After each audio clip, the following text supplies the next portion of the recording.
Bonsoir et bienvenue sur Free Opinion, émission exceptionnelle ce soir parce que nous allons parler de Dieu. Et d'abord, pour commencer, j'aimerais d'abord présenter des excuses à tous les téléspectateurs qui nous regardent à cet instant, car cette émission a toujours commencé à 23h. Mais aujourd'hui, parce que c'est une émission exceptionnelle et compte tenu justement de quelques problèmes qui ont précédé justement le début de cette émission, nous nous excusons encore une fois pour tous ceux qui sont toujours fidèles à regarder Free Opinion chaque vendredi soir. Merci donc de nous rejoindre sur ce plateau, car nous allons parler d'un sujet particulier parce qu'il s'agit des origines donc du gospel et du rôle donc de la musique dans l'Église. Ainsi, pour commencer cette émission, pour vous mettre justement dans le bain et comprendre justement de quoi nous allons parler ce soir, parce qu'il s'agit justement du gospel, nous avons apporté donc cette illustration pour mieux comprendre le contenu de cette émission. Jesus, when they will get to leave here, he called the disciples together, said, I'm going to leave you now, but I'm not going to leave you comfortless. That is the Holy Ghost. And every time you call Jesus, something will happen to you. If you don't believe it, get your heart right and say, Jesus, oh yeah. But you shall receive power after the Holy Ghost has come upon you. Everybody said, you ought to have it. You ought to have power. Power. I said power. Power. Somebody have some power. You ought to have it. Power.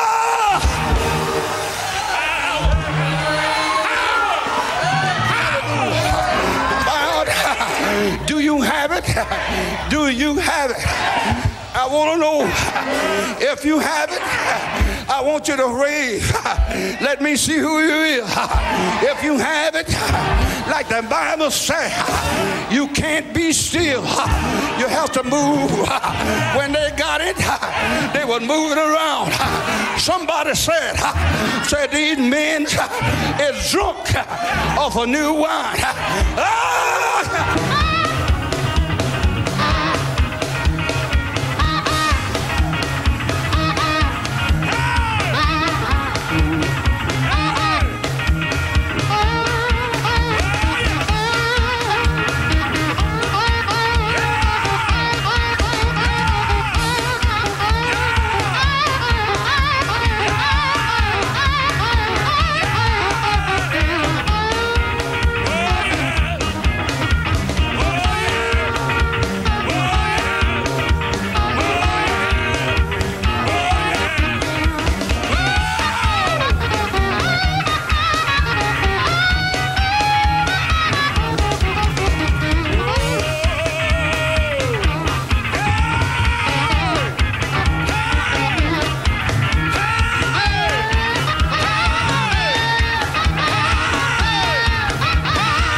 De retour donc pour continuer justement cette émission. Ainsi, sur ce plateau, nous avons invité le pasteur Tino Swana Makingo, qui est donc pasteur à l'église Gospel des Nations. Pour les Nations, ici à Paris. Vous êtes accompagné justement de M. Antoine Katoto, qui est producteur de Kin Express, qui produit donc de la musique gospel. Effectivement. Dans le monde. Ouais, petit à petit, on a commencé par Kinshasa, le Congo, et au fur et à mesure, nous allons voir dans le monde entier. Mais voilà. Et aussi, donc, un grand chanteur gospel, qui est monsieur Alain Moloto, qui, justement, est connu à travers l'Afrique et en Europe également, parce que son groupe s'illustre justement dans les chansons gospel actuellement. Mais nous vous avons fait venir justement sur ce plateau pour parler avec vous pendant 52 minutes, pour justement faire comprendre à ceux qui ne savent pas très bien la signification même du terme gospel et de ses origines. À quand remonte justement l'apparition même du gospel dans la maison de Dieu? Merci beaucoup René. Bon, disons que le gospel prend ses origines avec la traite des Noirs, l'esclavage qui a commencé déjà au XVIIe siècle, vers les années 1612, lorsqu'on a pris des millions de Noirs, on les a acheminés, spécialement aussi vers les États-Unis. Et là, ils étaient en esclavage, ils travaillaient dans des plantations de coton, dans des travaux assez forcés, et ils avaient un espoir d'être libérés un jour. Et cet espoir avait engendré en eux un élan de chant, parce qu'ils ne s'étaient pas libérés de leur culture, ils ont gardé leur culture, et là, pendant qu'ils travaillaient, ils chantaient. Et ils sont référés à Dieu. En fait, ils se comparaient, comme on peut dire, aux enfants d'Israël qui étaient encore esclaves en Égypte à l'époque, et qui étaient délivrés un jour par la main de Moïse, selon que Dieu l'avait prévu. Ils espéraient un jour aussi obtenir leur liberté. Et ça, en fait, c'était les Negro Spirituals qui avaient commencé. En fait, c'était des chants de revendication, des chants de personnes qui espéraient voir la liberté un jour. Nous sommes au XVIIe siècle. Et 2 siècles plus tard, au XIXe siècle, il y a eu l'abolition de l'esclavage avec Lincoln aux États-Unis. Et c'était bien parti pour eux. Bon, disons qu'à cette époque, c'était toujours les Negro Spirituals. La version gospel ne venait qu'après. Parce que là, c'était au niveau des universités qu'on a repris maintenant les chants Negro Spirituals. Et puis, les prédicateurs qui sont arrivés commencent à se servir de ce genre d'expression musicale dans leur prédication pour annoncer au fait le règne de Christ. Alors, c'est seulement au XXe siècle qu'on a commencé à parler du gospel. Gospel, un mot composé de God, et puis spell, c'est parole. Et on a vu ici en illustration au départ comment il parlait d'abord, il parlait. En fait, il annonçait la gloire de Dieu, le mérite de Dieu, les merveilles de Dieu autour de l'évangile, voyez-vous. Et ce n'est qu'après que, même ici en France, le gospel est entré seulement vers 1940. Donc c'est autour du XXe siècle qu'on a vu la version actuelle. Depuis les révoltes que les Africains lançaient, enfin les esclaves à cette époque. Oui, des revendications faites parce qu'ils espéraient un jour obtenir la liberté par rapport à tous ces travaux forcés. C'était l'esclavage. C'était les moments les plus durs, les épreuves les plus contraignantes quand même pour cette génération de personnes. Et voilà, ça a pris de l'ampleur. Parce que là, on a vu quand même des grandes figures de gospel qui ont marqué leur temps. Et jusqu'aujourd'hui, on continue. Même aujourd'hui, lorsqu'on parle du gospel, en fait, nous ne faisons pas le gospel dans la version originale américaine, mais on a pris l'empreinte du mot gospel simplement parce qu'en fait, il s'agit de la musique qui a Dieu au centre. Au centre, ouais. Hein, on exalte le roi, Christ, tout ça. C'est autour de ça que, bon, on appelle le gospel. Et donc, voilà. C'est de cette façon justement que les esclaves s'identifiaient justement pour se reconforter en quelque sorte. Oui, mais ils trouvaient un confort parce que c'était une expression de leur foi en Dieu. Ils espéraient sortir un jour. Et ils ont mis 2 siècles comme ça à chanter. Et à l'époque, parce que la musique n'est intervenue qu'après, le côté instrumental n'est intervenu qu'après, mais dans le chant, c'était les a cappella. C'est-à-dire qu'ils chantaient à voix libre, et puis il y avait un qui entonnait, les autres reprenaient. C'était un peu comme on vient de le voir. Il entonnait, les autres reprenaient, et c'était ça. Ils oubliaient un peu le côté contraignant, le côté de l'adversité du travail dans lequel ils étaient soumis. Voyez-vous, et c'est c'est ainsi que, espoir sur espoir, ils ont vu dans leur libérateur le président Lincoln qui a déclaré l'abolition de l'esclavage. Et c'est parti, et puis dès lors, c'est parti comme un feu qui a embrasé pratiquement toute la contrée et a traversé les mers jusqu'à atteindre l'Europe et jusqu'en Afrique, quoi. Alors, pasteur, vous êtes donc pasteur ici à Paris, dans l'église que vous-même vous appelez l'église gospel des nations. Pour les nations. Pour les nations. Pourquoi l'église de gospel pour les nations? Parce que vous ne faites que chanter chez vous? Nous ne faisons pas que chanter, mais pour nous, le chant a une place très primordiale dans nos cultes, parce que nous voyons mal un culte qui est un moment de célébration. On célèbre le grand roi pour tous ses bienfaits, pour ce qu'il est. Nous voyons mal aller à un culte comme ça et passer directement à la parole sans au préalable entrer dans la contemplation. D'ailleurs, vous comprendrez que si on va dans les Écritures, il y a un texte, le psaume 95, qui demande à ce que nous puissions chanter avec allégresse, qu'on fasse retentir des cantiques à l'honneur de ce grand roi. Donc pour nous, gospel, c'est en même temps aussi l'évangile en anglais, mais c'est aussi, on se démarque, on voudrait vraiment faire de telle sorte que le chant puisse se trouver une place primordiale dans nos cultes, mais c'est alors que ce soit un chant, des chants inspirés, des gens qui chantent avec leur cœur, car au jour d'aujourd'hui, Dieu cherche ceux-là qui doivent l'adorer en esprit et en vérité. Nous n'avons pas la prétention de faire mieux que les autres, mais par rapport à cette vision que le Seigneur nous a donnée, nous nous sommes dit que notre évangile doit atteindre toutes les nations et les chants doivent occuper une place primordiale dans nos cultes. Et quel type de chant, justement, auquel votre église est plus centralisée, quel type de musique vous centralisez dans votre église gospel? Bon, aujourd'hui, comme l'église est à ses débuts. C'est à la manière américaine ou selon les rites africains purement? C'est plus selon les rites africains. De quelle manière vous le faites? Comme la plupart nous venons de la République démocratique du Congo, et aussi il y a ceux qui viennent des Antilles, il y a une certaine ressemblance dans nos cultures respectives. Donc nous faisons la symbiose de tout cela. Et j'ai dit que nous sommes vraiment à nos débuts, mais notre répertoire est assez varié, tout le monde se retrouve. Mais nous chantons selon nos cultures, selon le dépôt qui est en nous, en élevant ces grands rois. D'après nos cultes, nos diversités respectives, vous savez que la société française est une société multiculturelle. Donc notre vision est telle que tout le monde qui viendra à nos cultes puisse vraiment se retrouver. Parce que nous élevons un seul Dieu, le grand, le véritable, l'unique et l'incomparable. Alors, Monsieur Moloto, je vais me retourner quand même sur vous parce que c'est vous qui êtes spécialiste en la matière. Quels sont les types de musique gospel que l'on puisse trouver aujourd'hui sur le marché et à travers les différentes assemblées de Dieu aujourd'hui? Bon, disons que l'ossature de tout, c'est le message qui est communiqué. En fait, la forme de l'expression de la musique dépend plutôt de ceux qui l'exécutent. Donc, toutes les formes. Il y a même aujourd'hui, on parle de rock chrétien, il y a le gospel dans la version américaine, aussi on l'envoie. Pour les pays qui sont d'obédience anglophone, ils empruntent carrément le gospel type américain. Mais il y a aussi le gospel qui est d'origine, comment on dit, la présentation d'origine sud-africaine.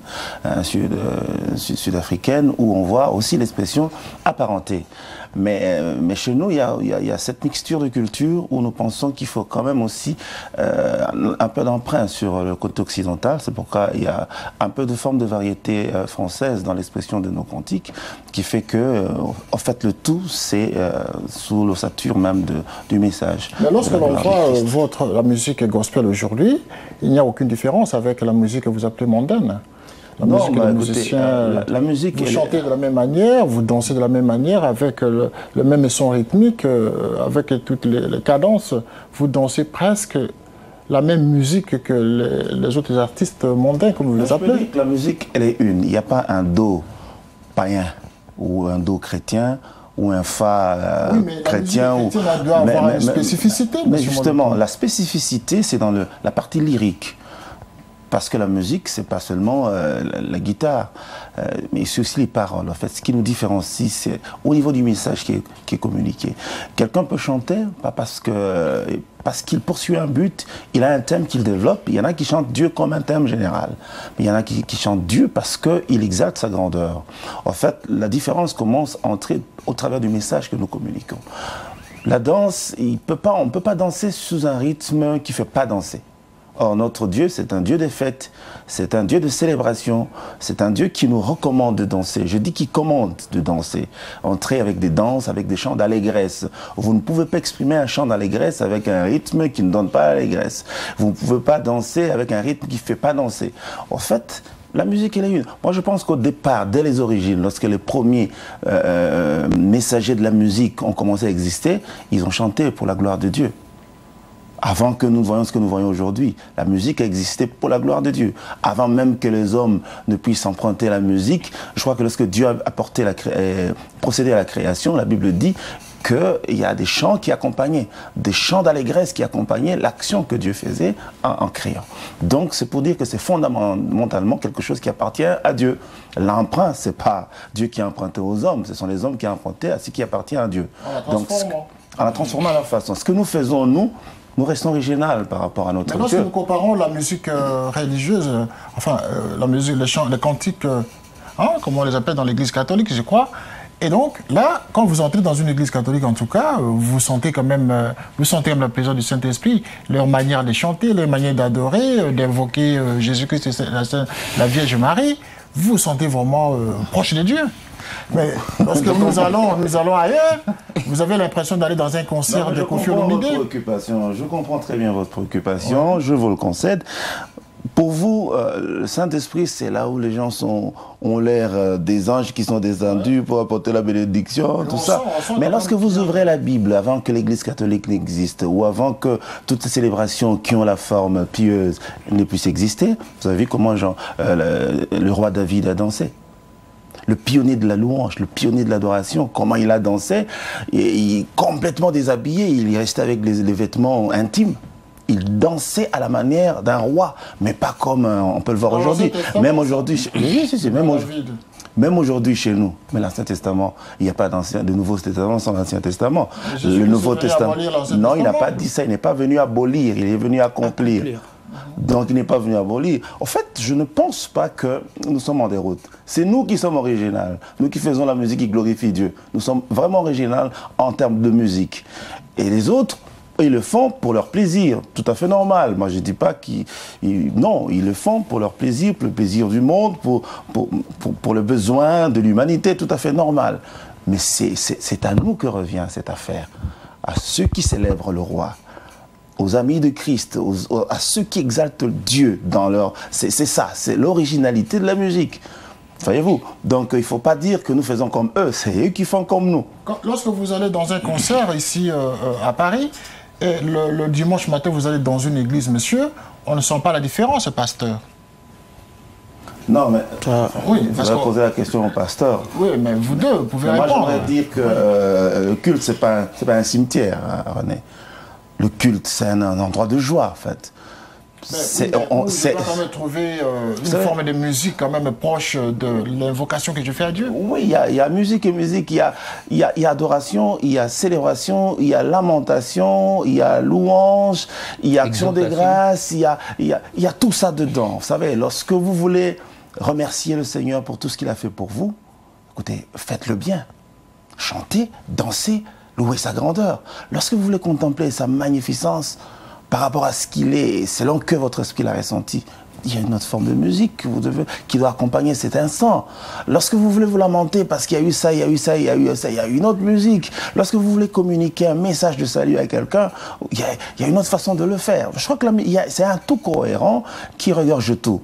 Le bruit dont vous faites allusion, c'est simplement biblique. C'est simplement biblique. La Bible dit crier, lancer des cris de joie. On ne peut pas lancer des cris de joie dans son cœur. C'est une expression verbale et qui s'est fait entendre. Vous savez, les cris de joie, c'est une forme d'expression de louange. lorsque les gens sont remplis de gaieté, de joie, ils expriment ça, ils dansent, ils crient, ils font ce que vous pouvez dire n'importe quoi, mais ils le font pour la gloire de Dieu. Mais quand tu parles dans des langues inaudibles. Mais c'est biblique aussi. Écoutez, des langues inaudibles. Oui, c'est biblique. On parle des langues inaudibles, c'était les langues des anges, les langues de l'esprit. C'est écrit dans la parole de Dieu. Il faut un traducteur pour que les gens comprennent aussi de l'Assemblée. Pas un traducteur, mais... un interprète. Oui, mais un interprète doit avoir le don d'interprétation, pas un traducteur. Il ne comprend rien, il ne peut pas interpréter. Il ne peut pas traduire, je veux dire. Mais il faut un interprète qui a le don d'interprétation pour interpréter à l'intention des autres. C'est biblique, ce sont des choses de l'esprit. On ne peut pas l'expliquer comme ça. Il faut qu'on soit dans les dispositions de recevoir. Voyez-vous, c'est pourquoi le Saint-Esprit joue un rôle extrêmement important dans cette affaire. Sinon, on est des fous, on nous considère comme des fous, des criards, des gens qui font du bruit. Mais nous faisons du bruit pour la gloire de Dieu. Pour la gloire de Dieu, pasteur, est-ce que ce genre de bruit, le bruit de tintamarre, comme certains les appellent, est-ce que c'est recommandé, même quand on doit vraiment célébrer Dieu? Parce que quand on va dans vos églises, messieurs, je vous assure que parfois, c'est gênant. Mais je ne pense pas que ce soit gênant. De voir certaines danses, en tout cas. Hein. Ça dépend de l'œil avec lequel vous regardez. Parce que ceux-là qui sont là, dans la présence du Seigneur, ils n'élèvent que ces grands dieux-là. Ils le font, comme l'a dit mon bien-aimé, pour la gloire du Seigneur. Par rapport à tout ce qu'il a réalisé dans leur vie. Et il faut vraiment se connecter avec ces personnes-là pour comprendre que oui, effectivement, ils ne sont pas en dehors de la Bible. Ils élèvent Dieu par rapport à ses bienfaits, par rapport à tout ce qu'il a fait dans leur vie. Le souffle de vie, la grâce. Il y en a qui viennent parfois à l'église, donc il a vu la main de Dieu de manière particulière. Quelqu'un qui exalte Dieu, dans ces conditions-là, vous ne pouvez pas l'étouffer. Et tout cela s'est fait selon l'Esprit de Dieu. C'est vrai, je voudrais ajouter quelque chose parce que je dois avouer sincèrement qu'il y a aussi certaines... il y a des dérapages, il y a des déviations. Et beaucoup de dérapages. Oui, mais malheureusement, moi je ne pense pas qu'on puisse tenir les dérapages pour faire un jugement sur ce qui est bien et fondamentalement justifié, bibliquement valable. Donc on ne peut pas... c'est vrai, il y a aujourd'hui une race de personnes qui n'ont pas compris encore ce que c'est et qui font des emprunts au monde, ils les amènent dans l'église. On ne peut pas renier ces faits, ils sont visibles, palpables. Nous le regrettons autant que vous. Mais cela ne veut pas dire qu'on doit arrêter de célébrer Dieu comme il faut. Cela ne veut pas dire qu'on doit arrêter, que le vrai doit arrêter parce que le faux s'exprime. Non. Je crois qu'à un moment donné, il faut faire simplement la part des choses, parce que même dans d'autres milieux, il y a des vrais, il y a aussi des faux. Est-ce que vous, quand vous composez vos chansons, vous demandez d'abord l'appui du Saint-Esprit pour que ces chants soient acceptés dans le marché, dans votre milieu? Absolument. Le premier témoin que j'ai quand je reçois un cantique, c'est Dieu qui apparaît à vous pendant la nuit, il vous donne le texte ou la mélodie d'une chanson.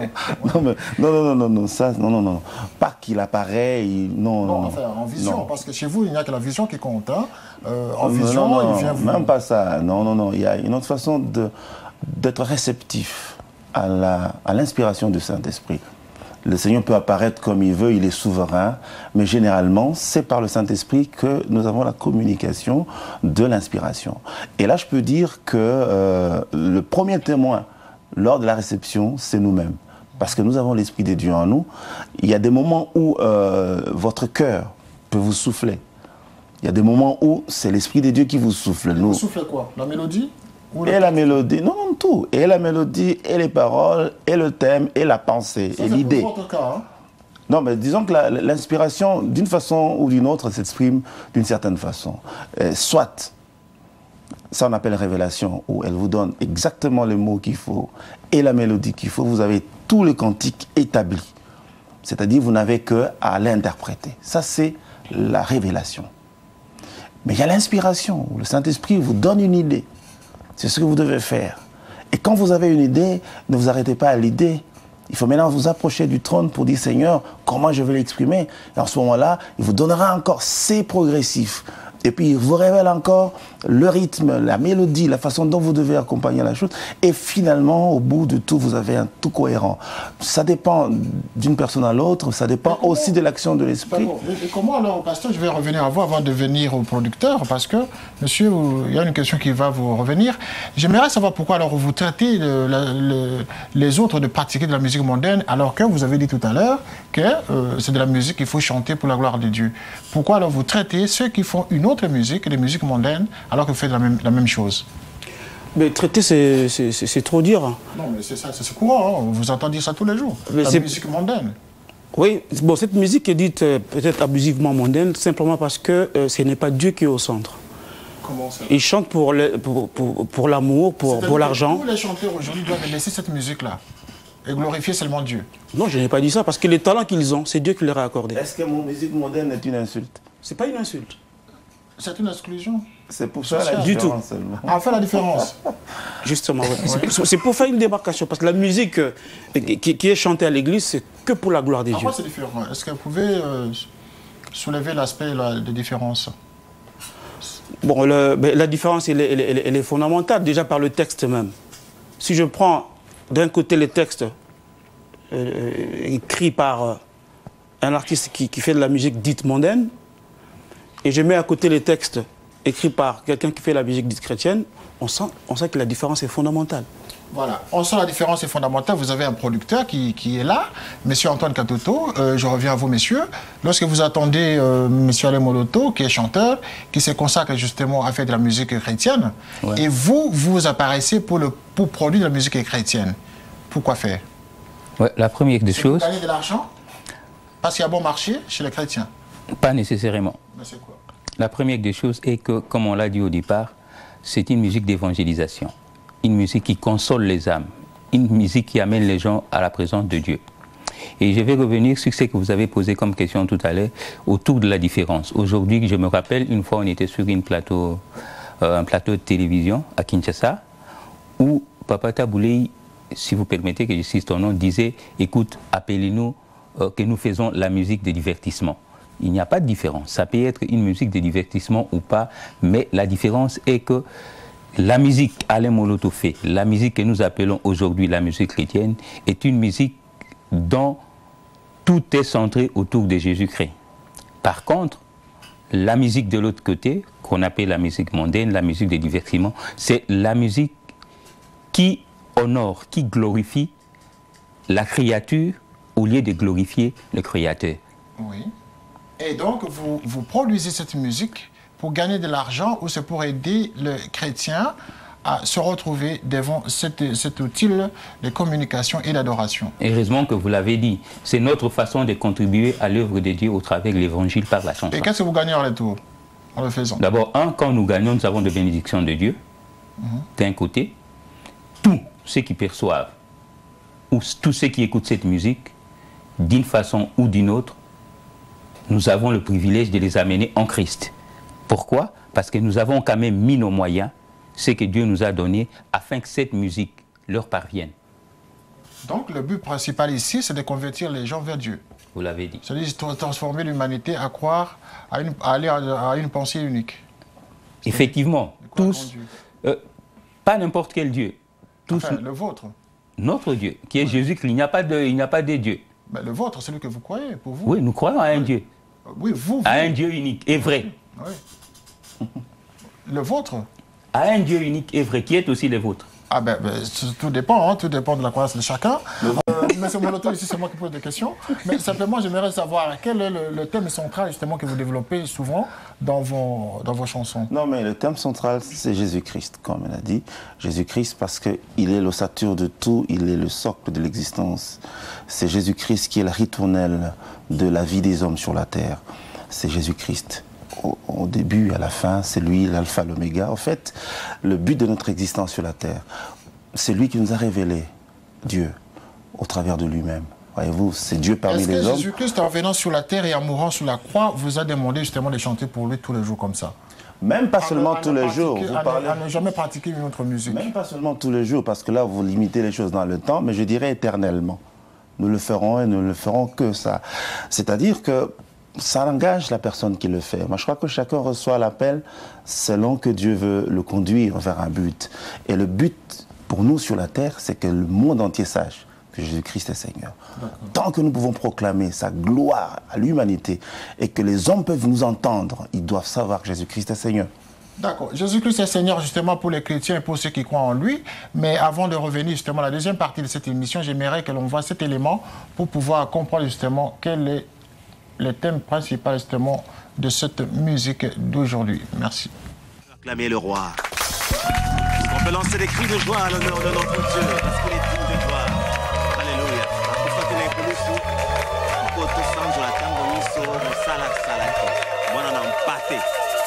Mon côté azalaki na makoki ya kosala oyo nzambe kaka ndako kaki kosala yango wana azwi liloba oyo ezalaki nzambe mpe asaleli yango nzoto oyo abotamaki azalaki nzambe. Alléluia.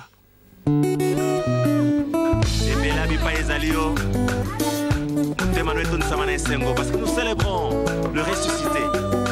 Alléluia.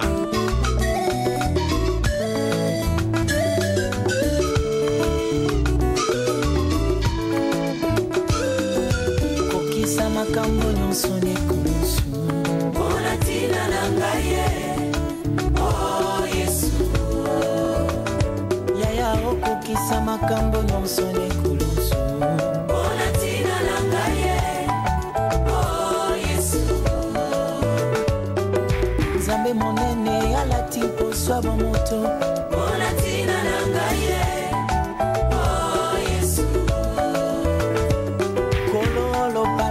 abotani pena biwele mpona ntina na ngai o Yesu l'avocat auprès du Père azangelo kwa koloba mpona ntina na ngai o Yesu mokonzi ya mapinga babeti ye na basoda mpona ntina na ngai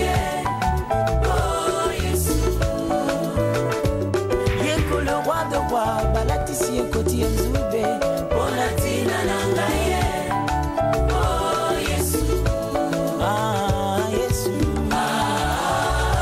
Yesu mwana pate obongi na lokumu Yesu Yesu mwana pate molongi ya balongi.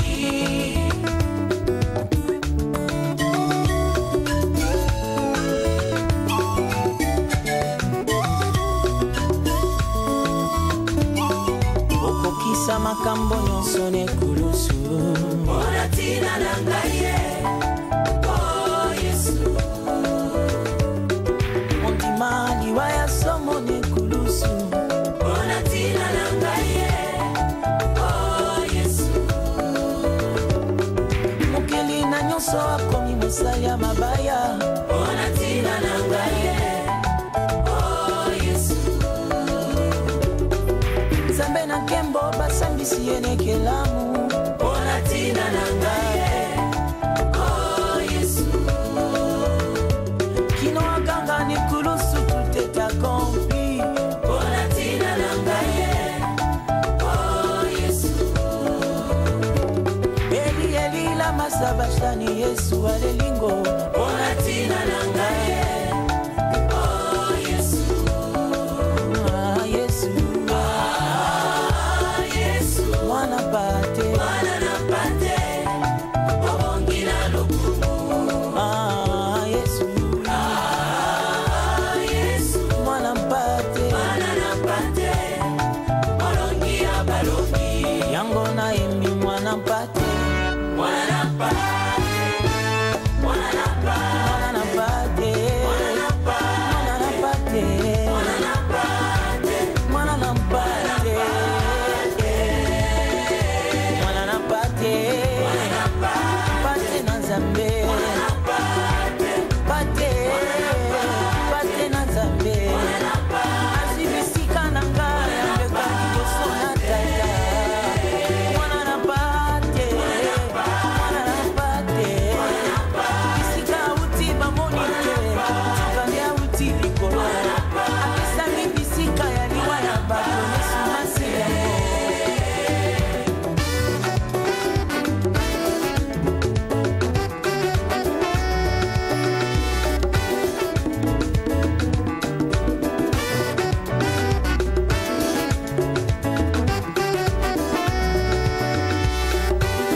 Nous sommes de retour donc après cet élément, un élément justement très enrichissant et très interpellateur en même temps. Monsieur Moloto. Tout à fait. Alors, dans quelles conditions avez-vous composé ça? C'est pas moi qui l'ai composé. Oui, c'est Atom Sumbuma. Mais en fait, il a mis au cœur du cantique l'œuvre et la personne glorieuse de Christ. Là, il est en train d'exalter l'agneau de Dieu. En fait, c'est ça la traduction du titre, moi, en pâté, l'agneau de Dieu, parce qu'il part de l'œuvre de la croix, la réalisation glorieuse que Christ a accomplie à la croix, et il parle de la divinité de Christ par rapport à son humanité, comment un roi si glorieux a été pris en dérision par des serviteurs, comment le Créateur a été avili par la créature. En fait, il parle des deux extrêmes pour montrer la profondeur de l'œuvre réalisée à la croix, qui est au bénéfice de tous ceux qui croiraient à ce message. En fait. Alors, je remercie ici sur ce plateau donc Hervé Nitou, qui vient de nous rejoindre. C'est un jeune producteur de la musique chrétienne. Vous êtes de la production, n'est-ce pas? Alors, qu'est-ce qui vous a amené justement à vous intéresser dans cette musique chrétienne? Avant tout, je vous remercie de me donner la parole. Qu'est-ce qui m'a amené à la musique chrétienne? J'ai grandi dans une famille très chrétienne. Comme on dit, Dieu il nous emmène tantôt d'une manière, tantôt d'une autre à lui. Moi, je connaissais Dieu sans connaître Dieu, mais ce qui m'a permis de m'accrocher au Seigneur, c'est la louange et l'adoration. Et chez nous, les Congolais, la base de cette louange et cette adoration, elle est arrivée grâce à des artistes comme Laure Mbongo et le groupe et collectif Adorant l'Éternel. Ce qui a permis à des gens comme moi, qui étaient très attachés au rap et à d'autres styles musicaux, d'aller vers ce style-là et d'apprendre à connaître le Seigneur d'une manière différente. Mais alors pourquoi vous n'avez pas fait intégrer donc, le rap dans la musique chrétienne? Est-ce que c'est pas compatible? Non, c'est des choses qui sont compatibles parce que moi, on m'a toujours dit que dans le Seigneur, il y a tout. Mais on a tous, malgré qu'on a des origines, des aspirations différentes, on a tous dans la musique chrétienne quelque chose qu'on aime plus qu'autre chose. Moi, pour ma part en tout cas, c'est l'adoration. Parce que quand j'entends ces chants d'adoration, j'ai l'impression que mes pieds touchent plus le sol. J'ai l'impression d'être emmené, j'ai l'impression, quand on nous parle de l'élévation dans la Bible, moi, je peux le témoigner, je le ressens dans ma vie au moment des cantiques de louange et d'adoration. Qu'est-ce que vous ressentez à ce moment-là? Vous vous sentez proche de Dieu ou Dieu vous parle à cet instant-là? Cet instant-là, je ne sais plus si c'est moi ou comme on dit, ou si c'est Christ qui vit en moi, mais je me sens quelqu'un d'autre.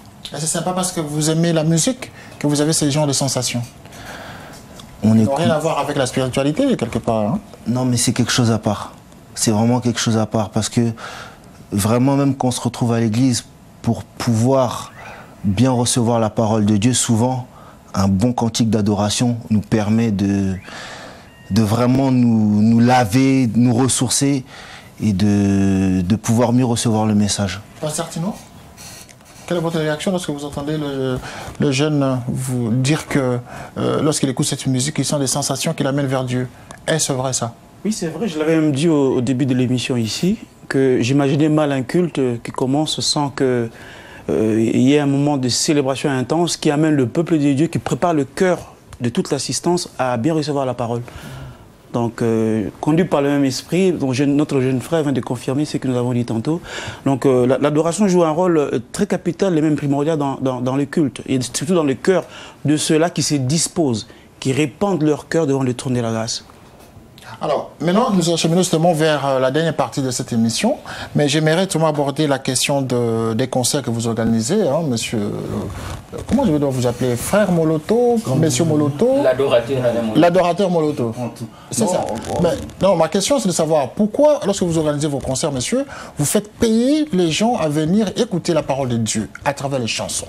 Enfin, nous n'organisons pas des concerts, ce sont des réunions d'adoration. J'aimerais faire la différence, hein, parce qu'un concert, c'est un spectacle, oui, et les gens viennent pour observer. Communément, on entend parler des concerts, gospel. On n'agit pas communément pour nous, mais ce sont des réunions d'adoration qui font évidemment la différence par rapport à ce que vous dites. Est-ce que chez vous, faites payer les gens lorsqu'ils viennent à ces réunions d'adoration? Faire payer, c'est quoi? Pour entrer, justement, ça veut dire quoi, faire payer? La parole de parce Dieu, que vous ne donnez pas les salles gratuitement.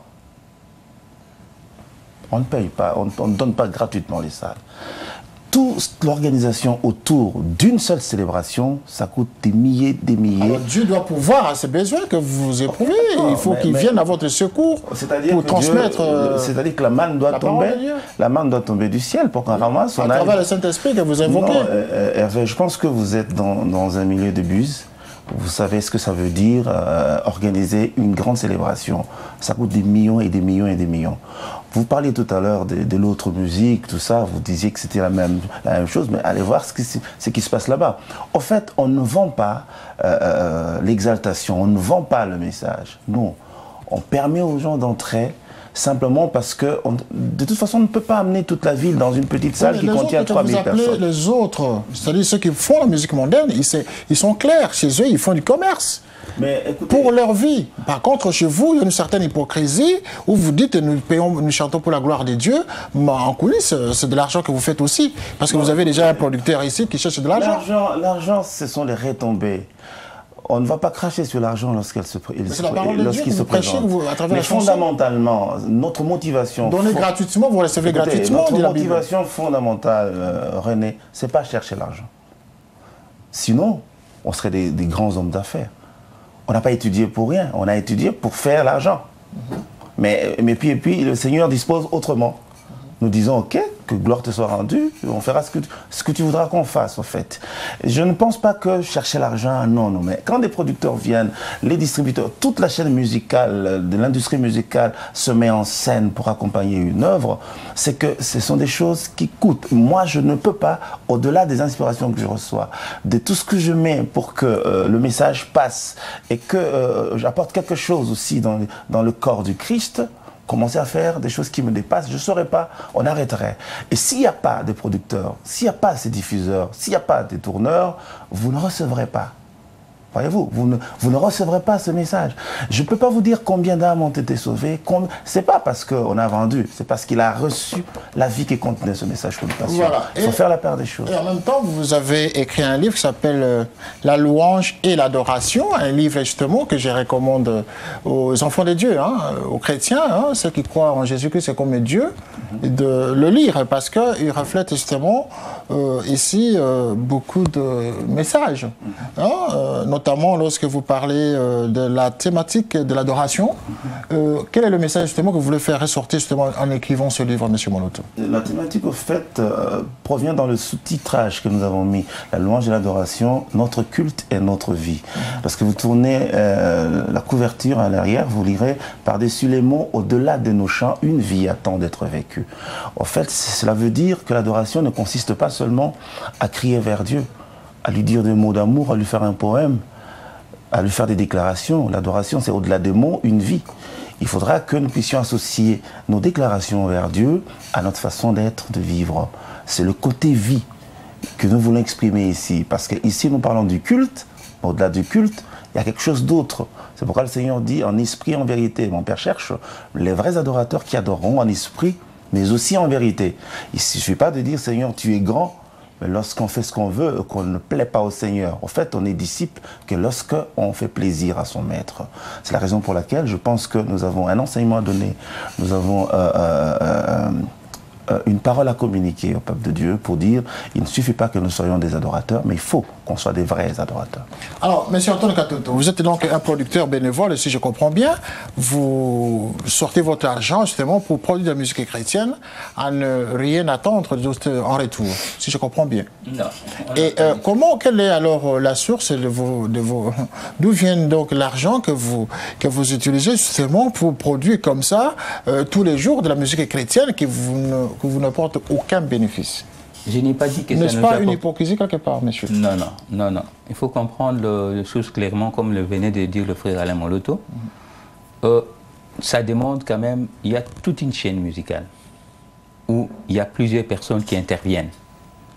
Et quand l'auteur-compositeur a reçu une inspiration de Dieu et que cette inspiration doit être mise sur un support afin que le peuple de Dieu puisse jouir, il faut qu'il y ait de moyens. Au fait, quand vous m'avez posé la question de savoir qu'est-ce que vous gagnez, j'ai dit au départ la bénédiction. On ne fait pas que la production de la musique chrétienne. il y a d'autres choses que nous faisons. Donc la bénédiction, vous attendez donc, hein? Effectivement. Donc c'est la toute première des choses. On peut aujourd'hui ne pas gagner d'argent, mais s'il y a une seule âme qui est sauvée, nous sommes déjà satisfaits. Donc ça c'est le but donc, de votre œuvre. Donc la recherche donc, de la bénédiction et de la survie donc, des âmes. Hein? Effectivement, ça fait partie. Nous allons justement terminer cette émission justement avec M. Moloto et tous les autres invités. Je commence par le pasteur de nous dire ici votre vœu justement pour les enfants de Dieu parce que nous sommes à la fin de cette émission. Oui, mon vœu le plus cher est que on continue à chanter. Qu'on continue à chanter, mais on chante vraiment en esprit et en vérité, qu'on soit des vrais adorateurs, ceux-là que le Père recherche pour le moment. Il ne suffit pas seulement de chanter, mais apprenons à chanter également avec notre cœur. Comme disons que Dieu est grand, réalisons qu'effectivement cette grandeur dans l'immensité de toute son œuvre, et c'est alors que nous serons vraiment des vrais adorateurs. Hervé, moi, je dirais juste qu'il y a des âmes qui sont déjà gagnées grâce à Dieu, mais qu'aujourd'hui il y a encore beaucoup de brebis égarées qui ont besoin d'entendre parler de ce Dieu-là.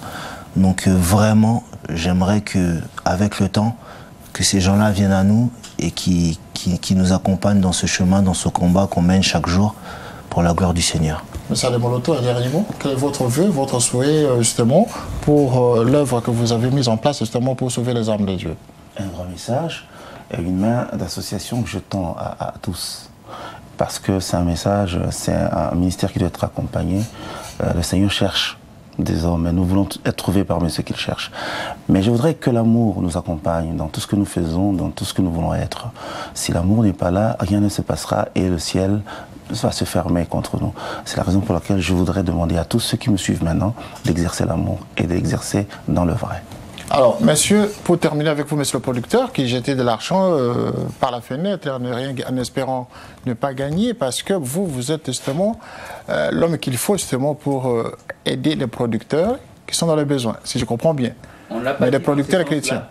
Mais notre souhait, oui. Et nous faisons appel à tous ceux qui ont assez de moyens, beaucoup de moyens, de soutenir cette œuvre. Nous en avons besoin.